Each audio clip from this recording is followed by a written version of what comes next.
तो मैं हूं ब्रजेश दवे, आपका फ्रेंड और इकोनॉमिक्स ट्यूटर। एक बार फिर से आप सबका स्वागत है। जैसे कि हमने फर्स्ट लेक्चर में chapter 4 banking and monetary policy में हमने बैंक के बारे में समझा। मैंने आपको बताया था बैंक का मतलब होता है इसकी टोपी उसके सर। उसका मतलब कि दो तरह के लोग होते हैं, एक जिनके पास बहुत ज़्यादा पैसे होते हैं जो सेवर्स है, और एक तरफ नीडी पीपल्स है जिनको पैसे की ज़रूरत है। अगर सेवर्स अगर नीडी सामने से सेवर्स के पास जाएंगे डायरेक्टली तो सेवर्स उनको पैसे नहीं देंगे, लेकिन बीच में अगर कोई ऐसा मीडिएटर है कि जो सेवर्स से पैसे छुटाए बदले में उनको इंटरेस्ट दे, और जो नीडी है उनको पैसे दे बदले में ज़्यादा इंटरेस्ट ले ले, तो ये जो पैसे घुमाने का काम जो है वो बैंक करती है, पैसे को मोबिलाइज करती है। और ये बहुत ही एक इकोनॉमी को रफ्तार देने का काम, इकोनॉमी को बूस्ट देने का काम करती है बैंक। आज के समय में हम बिना बैंक के इकोनॉमी को इमेजिन भी नहीं कर सकते हैं, जैसा मैंने फर्स्ट लेक्चर में आप लोगों को समझाया था। अब यहाँ पर हम थोड़ा डिटेल में समझ लेते हैं बुक के through. Evolution and meaning of banks in English language. The word bank means hip और मास। बैंक का मतलब ये होता है हिप और मास। इसका मतलब ये होता है in huge quantity. In Sanskrit language, the word akin to bank is band, which means collection of capital और fund। जो मैंने पहले भी बताया था कि संस्कृत में इसका मतलब होता है बांड, और एक वर्ड है गुजराती भंडोड़, ये इसी में से डिराइव हुआ है। The word भंडोड़ is derived from band. The English word bank originated from the Italian word banca और from the French word bank। तो इटालियन वर्ड बैंका था और फ्रेंच वर्ड बैंक, इन दोनों में से बैंक शब्द। बहुत सारी हिस्ट्री मैंने आपको बोला था बैंक नाम के पीछे। Both this words meant a bench for money exchange. दोनों का मतलब ये होता है कि पैसा एक्सचेंज करने के लिए जो बेंच होती है वो। अब पहले के ज़माने में यूरोप में जो सौरफ होते थे, जो मनी लेंडर्स होते थे, वो एक बेंच पे अलग अलग कंट्री के अलग अलग रीजन्स के कॉइन्स रखते थे अपने पास, और दूसरे रीजन से जो भी आते थे उनको कॉइन्स एक्सचेंज करके देते थे। बीच में उनको कमीशन जो भी मिलता था। तो पहले इस तरीके से ये सिस्टम स्टार्ट हुई थी, और धीरे धीरे फिर वो बैंक में तब्दील हुई और बैंकिंग की सर्विसेज बढ़ती गई।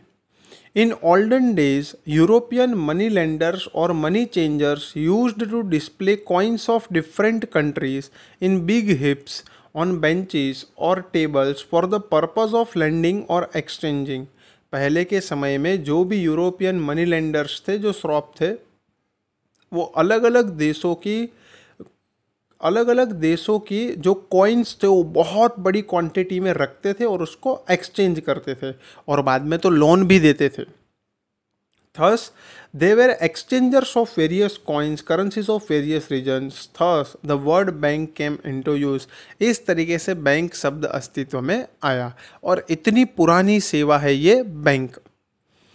It can be concluded that the word bank is related to the collection or fund of money. इसका मतलब ये होता है, बैंक का मतलब वो होता है कि जो पैसे को कलेक्ट करती है, बहुत सारा पैसा जमा करती है और अपने पास बचा कर रखती है।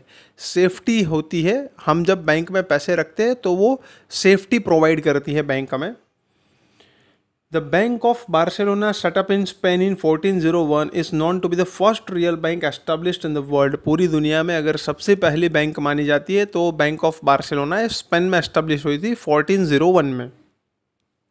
With the introduction of currency money, people started using money not only as a measuring rod of value, unit of account or medium of exchange, but also as a store of value and standard of deferred payments. जैसे जैसे ये currency money अस्तित्व में आया तो लोग पैसे का इस्तेमाल सिर्फ मूल्य को नापने के लिए तो ठीक है, वो तो करते ही थे, फिर मीडियम ऑफ एक्सचेंज, विनिमय के माध्यम के तौर पर भी करते थे, लेकिन उसके अलावा मूल्य के संग्राहक के तौर पर, मतलब लंबे समय तक स्टोर करने के लिए, और स्टैंडर्ड ऑफ डिफर्ड पेमेंट, विलंबित भुगतान का माध्यम। दोस्तों डिटेल में मैं आपको मनी के फंक्शंस मैंने आपको समझा दिए हैं। चैप्टर 3 के वीडियोज़ आप रेफ़र कर सकते हो। इसमें मैंने बताया था कि मनी के वैसे 4 फंक्शंस है, लेकिन एक फंक्शन में 2 फंक्शन उन्होंने यहाँ पर ऐड कर दिए है। एक ही फंक्शन में अब 2। पहले जो ओल्ड कोर्स था 11th का, पहले जब 11th-12th की बुक्स चेंज नहीं हुई थी तब 11th कॉमर्स में ये चैप्टर आता था और उसमें मनी के 4 फंक्शंस दिए जाते थे। जो 4 फंक्शंस में पहला फंक्शन होता था मीडियम ऑफ एक्सचेंज, दूसरा होता था स्टोर ऑफ वैल्यू, तीसरा होता था मीडियम ऑफ एक्सचेंज, मतलब मीडियम ऑफ एक्सचेंज तो फर्स्ट था, स्टोर ऑफ वैल्यू सेकंड था, तीसरा था मेजरमेंट ऑफ वैल्यू और चौथा होता था स्टैंडर्ड ऑफ डिफर्ड पेमेंट। यहाँ पर थोड़ी गलती हो गई फर्स्ट और थर्ड में, पर ऐसे 4 फंक्शंस होते थे। तो 4 फंक्शंस ऐसे ओल्ड कोर्स में होते थे। अभी नए कोर्स में क्या है दोस्तों कि नए कोर्स में सिर्फ 3 ही दिए, लेकिन 3 में जो स्टोर ऑफ वैल्यू है ना उसमें ही 2 दे दिए हैं। Standard of deferred payment, standard of deferred payment का मतलब होता है विलंबित भुगतान का माध्यम हो। हम कोई गुड्स और सर्विसेज पहले यूज़ कर ले और हम उसका भुगतान बाद में करें, हम उसका पेमेंट बाद में करें, लेकिन करेंगे किस में? पैसे में। मैंने एग्जांपल दिया है, हमारे घर पे कोई डेयरी से दूध वाला आता और हर रोज़ दूध दे के जाए हमें, और अगर मान लो महीने का 30 लीटर दूध हुआ है, 30 लीटर मिल्क का हमें करना है, तो हम पेमेंट किस में करेंगे 30 लीटर का? क्या हम उसको ऐसा बोलेंगे कि आपने 30 लीटर दूध दिया है, हम भी आपको 30 लीटर दे देंगे? बार्टर सिस्टम थोड़ी है, ऐसा नहीं चलता है अभी। तो हमें वो जो भुगतान कैसे करना पड़ेगा? पैसों में करना पड़ेगा भुगतान, इसको बोलते हैं स्टैंडर्ड ऑफ डिफर्ड पेमेंट। तो पहले 4 फंक्शंस होते थे, आज भी 4 फंक्शंस है, लेकिन स्पेसिफिक यहाँ पर बुक में 3 फंक्शंस बताए गए हैं, लेकिन एक ही फंक्शन में 2 फंक्शन हैं। तो मूल्य के संग्राहक के तौर पर भी इसका इस्तेमाल होता है और स्टैंडर्ड ऑफ डिफर्ड पेमेंट्स के तौर पर भी इसका इस्तेमाल होता है। अब स्टोर ऑफ वैल्यू, पैसे को तो आप बहुत लंबे समय तक स्टोर कर सकते हो, अपनी 7 पीढ़ियों तक भी स्टोर कर सकते हो, लेकिन क्या घर पे स्टोर करेंगे? नहीं, सेफ्टी नहीं रहेगी, नींद नहीं आएगी रातों को। तो फिर क्या इस पैसे को स्टोर करने के लिए कोई है, कोई ऐसा इंस्टीट्यूशन है जो हमें मदद कर सकता है? हाँ, जिसके बारे में हम लोग पढ़ रहे हैं। कौन से इंस्टीट्यूशन? बैंक। देखो दोस्तों, with furthering in the functions of money there arose a need to maintain the value of money. जैसे जैसे पैसे के काम बढ़ते गए, फंक्शंस बढ़ते गए, वैसे वैसे वो भी ज़रूरत पड़ी, ऐसी भी ज़रूरत पड़ी कि पैसे की वैल्यू को मेंटेन किया जाए, उसकी वैल्यू एक हद से ज़्यादा नीचे ना गिर जाए। वैल्यू का मतलब होता है दोस्तों परचेजिंग पावर। हर एक कंट्री की जो करेंसी होती है उसकी एक वैल्यू होती है। अगर मान लो हम उसकी वैल्यू मेंटेन नहीं करते, उसका परचेजिंग पावर कम होते ही जाता है, तो उस देश की हालत बिगड़ सकती है, इकोनॉमी कोलैप्स कर सकती है, जैसा कि जिम्बाब्वे में हुआ, जैसा कि वियतनाम में हुआ। बाद में आपको डिटेल में केस स्टडी बताऊंगा दोनों देशों में क्या हुआ। तो पैसे की वैल्यू मेंटेन करना बहुत ज़रूरी है दोस्तों। In short, in economic systems dependent on money, there arose the need for an institutional arrangement for safety of money, transfer of money and maintaining the value of money। दोस्तों, ऐसी अर्थव्यवस्थाएं, ऐसी economic system जो पैसे के ऊपर निर्भर है, वहाँ पर ऐसी संस्था की ज़रूरत पड़ी जो हमारे पैसे की सुरक्षा करे, जो पैसे को आसानी से ट्रांसफ़र करे। कितना आसान हो गया है बैंक की वजह से ट्रांसफ़र करना। एक ही क्लिक में हम एक अकाउंट से दूसरे अकाउंट में और पूरे देश में कहीं पर भी हम पैसा ट्रांसफ़र कर सकते हैं। And maintaining the value of money, और पैसे की वैल्यू को मेंटेन करने के लिए किसी इंस्टीट्यूशन की ज़रूरत पड़ी, और हमारे पैसे की सुरक्षा, पैसे को आसानी से ट्रांसफ़र करना और पैसे की वैल्यू को मेंटेन करना, इसके लिए कोई अगर इंस्टीट्यूट है तो वो कौन सी है? Bank. And the role of such an institution is played by banks. और ये जो काम करती है वो कौन करती है? बैंक। बैंक हमारे पैसे की सेफ्टी रखती है, सेफ्टी प्रोवाइड करती है, फिर हमारे पैसे को आसानी से ट्रांसफ़र करती है बिना किसी रिस्क के, और तीसरा हमारे जो रुपी है, करेंसी है, उसकी वैल्यू को मेंटेन करते हैं। वो कैसे करते हैं वो आगे डिटेल में इस चैप्टर में समझाऊंगा। किसका काम होता है वैल्यू को मेंटेन करना, ये सब कुछ मैं आपको डिटेल में समझाऊंगा। अभी हम यहाँ पर डेफिनेशन पढ़ते हैं। Meaning of a bank. First, a bank is that institution which provide services of banking. Bank एक ऐसा इंस्टीट्यूशन है जो बैंकिंग की सर्विस प्रोवाइड करता है। एकदम सिंपल डेफिनेशन है दोस्तों। Second definition, a bank is an institution authorised to collect people's saving deposits with the purpose of lending those. Bank एक ऐसी संस्था है जिसके पास अधिकार है कि लोगों की सेविंग्स और डिपॉजिट्स को क्या कर सकते हैं? कलेक्ट कर सकते हैं। लेकिन क्यों कलेक्ट करना है? कि आपने घर पे लेके जाएंगे वो पैसे? नहीं, क्यों कलेक्ट करेंगे? With the purpose of lending those, वही पैसे वो किसी को उधार पे देंगे ज़्यादा इंटरेस्ट पे, under the condition of returning the same when the depositor demands. लेकिन डिपॉजिटर ने जो पैसा डिपॉजिट किया है वो जब भी डिमांड करेगा तो बैंक को देना पड़ेगा, ये कंडीशन है। तो बैंक एक ऐसी इंस्टीट्यूट है जो ऑथोराइज्ड है, जिसके पास अथॉरिटी है कि वो लोगों के पैसे कलेक्ट कर सकती है, डिपॉजिट कलेक्ट कर सकती है। लेकिन क्यों कलेक्ट करना है? वो उधार देने के लिए, और कंडीशन ये है कि जिन्होंने पैसा रखा है जब वो पैसा मांगे तो उनको वापस दे देना है। बैंक एक ऐसी संस्था है, ये आप लोगों को पता चल गया होगा, और एकदम ईजी डेफिनेशन है दोनों।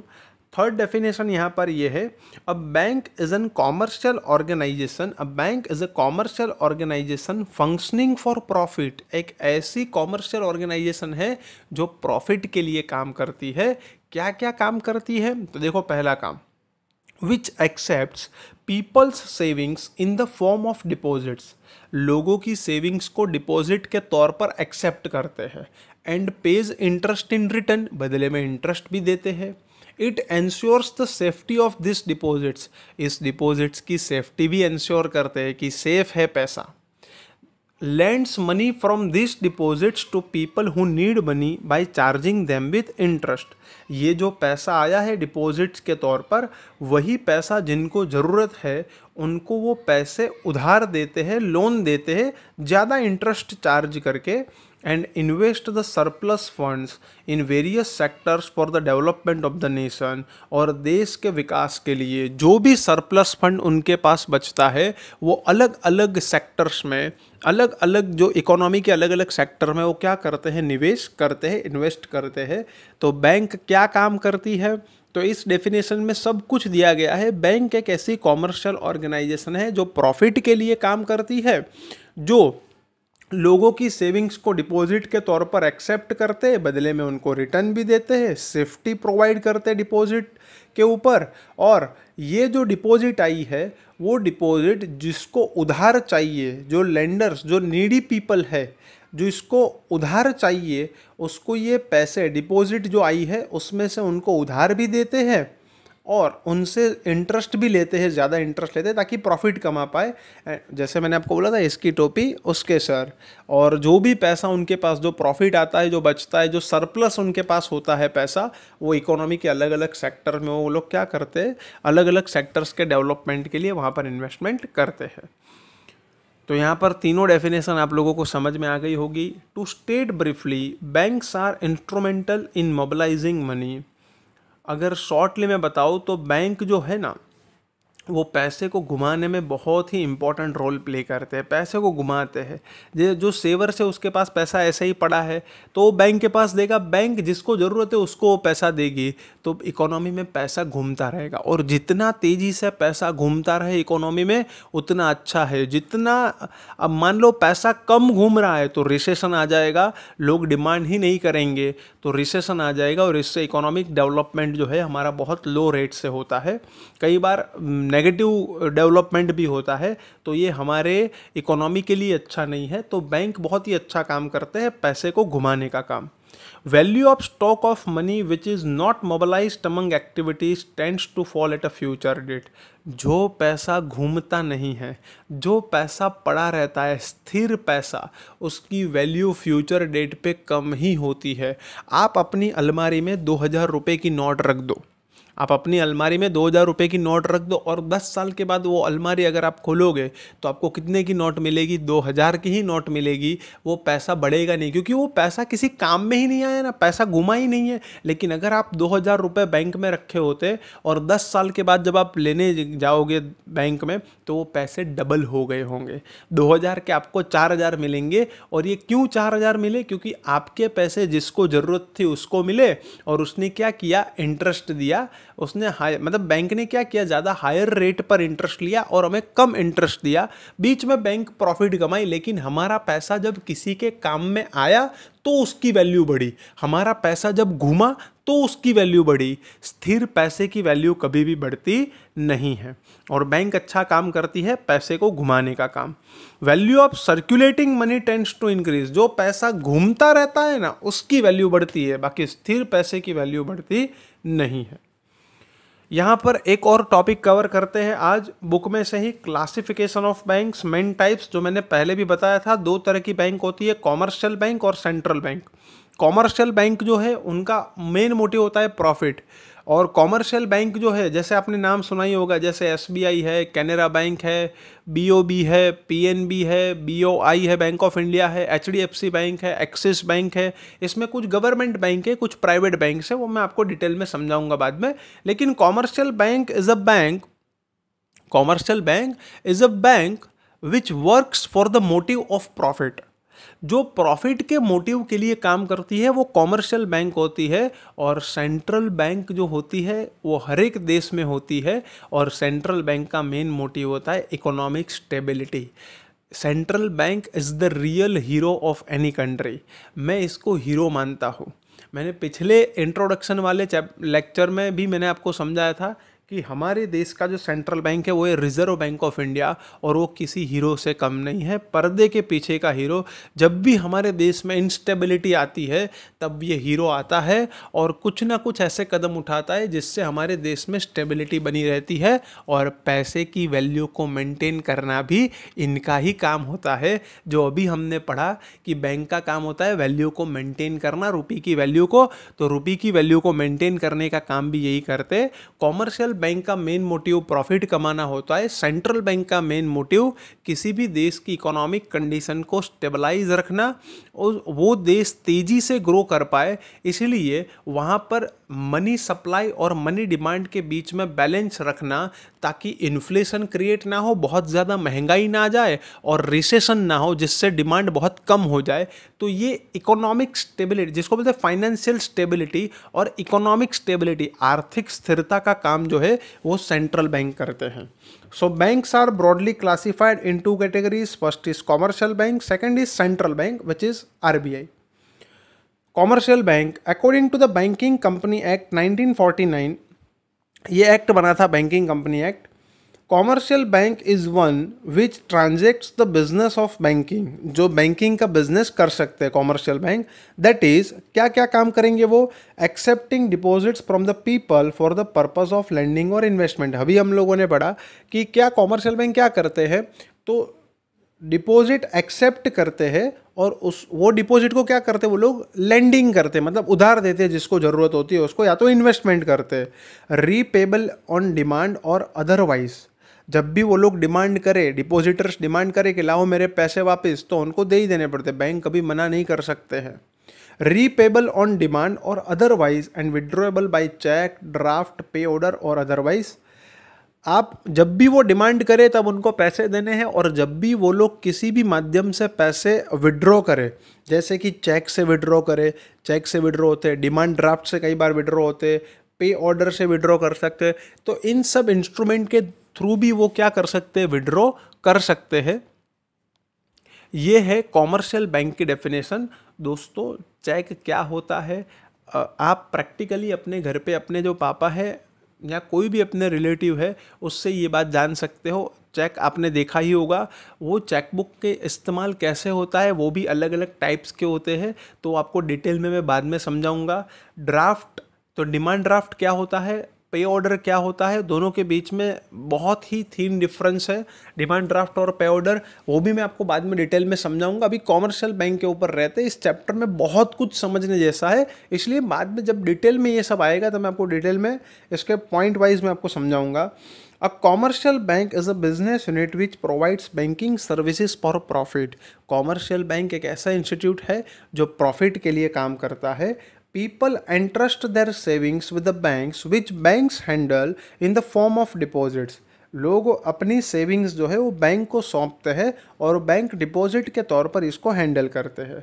Banks also use some of this deposits for other economic activities and therefore they give interest to the depositors. Banks क्या करते हैं, इस डिपॉजिट्स को अलग अलग इकोनॉमिक एक्टिविटीज़ के लिए यूज़ करते हैं, किसी और को उधार देते हैं और इसलिए वो इंटरेस्ट दे पाते हैं। क्योंकि बैंक क्या करती है, डिपॉजिटर से पैसे लेते हैं कम इंटरेस्ट पर और जिसको ज़रूरत है उसको पैसे देते हैं ज़्यादा इंटरेस्ट पर, तो बीच में बैंक को प्रॉफिट मिल जाता है।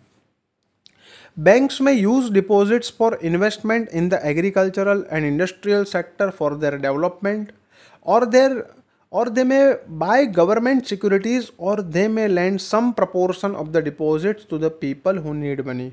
बैंक्स जो है जो डिपॉजिट के पैसे उसका कैसे इस्तेमाल कर सकते हैं, तो कुछ पैसे वो इन्वेस्टमेंट करते हैं एग्रीकल्चर और इंडस्ट्रियल सेक्टर में, कुछ पैसे की गवर्नमेंट सिक्योरिटीज़ परचेस करते हैं और कुछ पैसे जिनको ज़रूरत होती है उनको लोन देते हैं। When banks invest some of the deposits they earn profit and when they lend money they earn by charging interest.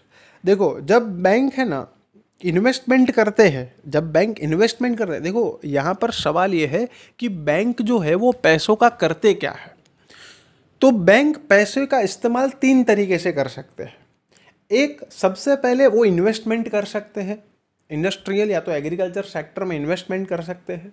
दूसरा, या तो गवर्नमेंट सिक्योरिटीज़ परचेस कर सकते हैं, या तो तीसरा, जिसको पैसे चाहिए उसको लोन दे सकते हैं। ज़्यादातर बैंक्स क्या करते हैं, ज़्यादातर लोन ही देते हैं सबको, पर कुछ गवर्नमेंट सिक्योरिटीज़ में भी इन्वेस्टमेंट करते हैं according to the RBI rule. Government securities में भी इन्वेस्टमेंट करते हैं और कुछ पैसा वो लोग एग्रीकल्चरल सेक्टर में, इंडस्ट्रियल सेक्टर में इन्वेस्टमेंट करते हैं। अब जब हम इन्वेस्टमेंट करते, कोई भी बैंक इन्वेस्टमेंट करती है तो हम इन्वेस्टमेंट करते हैं तो हमें प्रॉफिट मिलता है, और जब हम किसी को पैसे देते हैं तो हमें इंटरेस्ट मिलता है। सेम टू सेम जब बैंक इन्वेस्टमेंट करती है इंडस्ट्रियल या एग्रीकल्चर सेक्टर में या तो गवर्नमेंट सिक्योरिटीज़ में इन्वेस्टमेंट करती है तो बैंक को क्या मिलता है, प्रॉफिट मिलता है। और जब बैंक लोगों को पैसे देती है लोन के तौर पर तब उनको क्या मिलता है, इंटरेस्ट मिलता है। ये यहाँ पर ऐसा लिखा है कि इस तरीके से बैंक प्रॉफिट कमाती है। अब यहाँ पर क्या होता है, जो लैंडिंग रेट होता है वो हमेशा हायर होता है, और जिसको मतलब जो डिपॉजिटर को देना है इंटरेस्ट रेट वो हमेशा कम होता है, और बीच का जो मार्जिन होता है वो क्या होता है, प्रॉफिट होता है। इसलिए बैंक कॉमर्शियल इंस्टीट्यूशन है। क्यों? क्योंकि वो प्रॉफिट के लिए काम करते हैं। In other words, banks undertake activity of mobilising people's money in order to make profit and therefore they are commercial institution. Bank लोगों के पैसे घुमाती है और बीच में से प्रॉफिट कमाती है, इसलिए कॉमर्शियल इंस्टीट्यूशन है। आज हमने टेक्स्ट बुक के 2 पॉइंट्स कवर किए ताकि आपका बेस क्लियर हो। पहला लेक्चर था वो इंट्रोडक्शन था, दूसरा भी इंट्रोडक्शन ही है, और मैंने आपको कॉमर्शियल बैंक का थोड़ा समझाया। अब इसके बाद मैं आपको कॉमर्शियल बैंक के फंक्शन समझाऊंगा और उसके बाद हम लोग जाएंगे सेंट्रल बैंक के ऊपर, आरबीआई के ऊपर। थोड़ी देर है उसके लिए, लेकिन पहले बेस क्लियर कर ले, क्योंकि बेस क्लियर करना बहुत ज़रूरी है। जब हम मकान बनाते हैं तो पिलर मजबूत होना चाहिए, पिलर स्ट्रांग होना चाहिए। वैसे जब भी हम कोई टॉपिक, कोई चैप्टर, कोई सब्जेक्ट पढ़ रहे हैं तो उसका बेस क्लियर होना चाहिए, तो आगे समझने में बहुत आसानी होगी और बहुत ही मज़ा आएगा। क्योंकि जब कोई चीज़ समझे बिना हम लोग करते हैं या तो कुछ भी जाने बिना हम लोग समझने की कोशिश करते हैं, तब हमें वो सब्जेक्ट या तो वो जो भी चैप्टर है वो बोरिंग लगता है। अगर आप समझ के करोगे, ठीक है, अगर आप इंटरेस्ट लेके, इंटरेस्ट क्रिएट करके, जानने के बाद, बेस क्लियर करने के बाद पढ़ोगे तो आपको इकोनॉमिक्स कभी भी बोरिंग ही नहीं लग सकता है। कोई भी सब्जेक्ट, कोई भी टॉपिक आपको बोरिंग नहीं लग सकता है। आशा रखता हूँ आज आपको इतना समझ में आया होगा। नेक्स्ट वीडियो में, नेक्स्ट लेक्चर में मैं आपको कॉमर्शियल बैंक के फंक्शन समझाऊंगा। अगर आपको ये वीडियो अच्छा लगा है, मैक्सिमम लोगों को फॉरवर्ड कीजिए ताकि उनका भी नॉलेज बढ़े। सब्सक्राइब कर देना, लाइक कर देना, और अगर कुछ भी डाउट है तो आप कमेंट कर सकते हैं कमेंट बॉक्स पे। मिलते हैं नेक्स्ट वीडियो, नेक्स्ट लेक्चर में। तब तक के लिए जय सिया राम।